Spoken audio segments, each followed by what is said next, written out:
Well, I'm just going to ramble on here about those good old days, and they were good old days. And of course, my thanks to Jan Gabriel for being the driving force behind getting all the old gang together, and also thank all of you for this plaque that you've given me, a tangible evidence of whatever my contribution was to those days. It says, Jim Lounsbury, for your contribution to the growth of rock and roll and the many opportunities you presented to the young people of Chicagoland, your fans and friends. October 10th, 1987.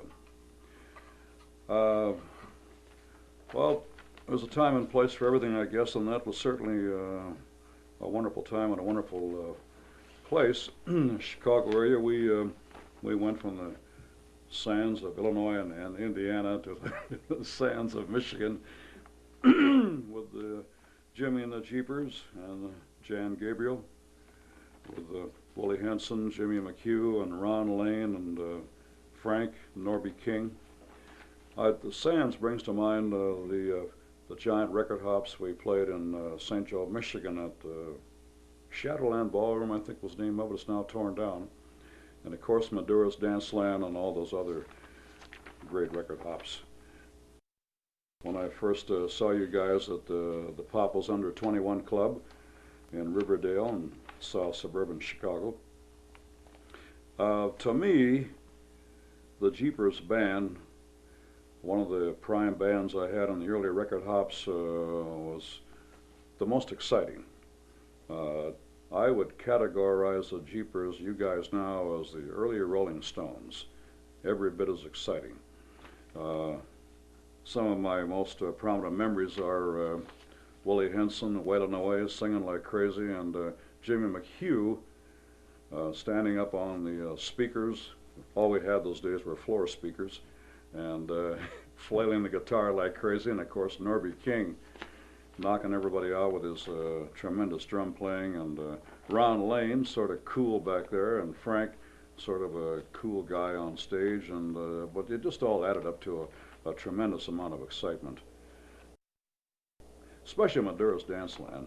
That was probably the most exciting place of all to me, I think, and where we had probably our biggest crowds. The only other exception would be Keeman Ballroom on the west side of Chicago. I think that was at Cicero and Madison, if I'm not mistaken, Cicero and Madison streets.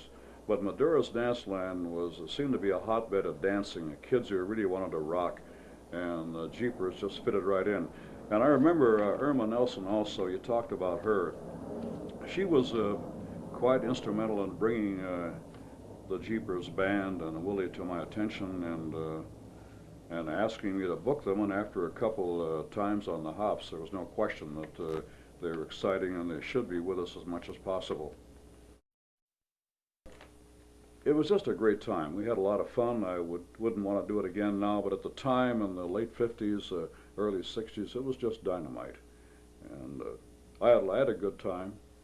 It wasn't a question of really so much making money trying to pick up some extra change on those record hops. It was just a question of enjoying what we were doing. We certainly did.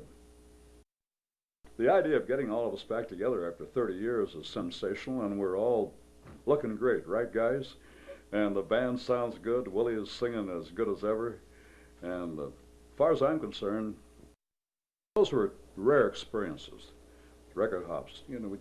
I think we knew without a doubt that when rock first came in, that yes, it was a crude, maybe it was kind of off tune here and there, but that it was an exciting new form of music. And I remember the older musicians who played quote unquote good music, which I loved also, at that time used to make fun of rock and roll, laugh at it and say, well, it's not going to be here very long. But I knew, and I think all you guys, of course, you grew up with it, you were kids then, 17 and 18. I knew that without a doubt this was the new force in music in this country and the world.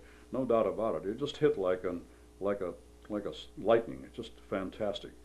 So we didn't even look behind once. We just went ahead with rock and roll and did it and loved it, enjoyed it, and look what it is now. I guess you could call us pioneers. It was a lot of fun, and it's a lot of fun to have been part of it. And that's about it. Thanks, guys. Thanks for the plaque and the chance to get back together with you. We'll see you 30 years from now, okay? We hope sooner. So long.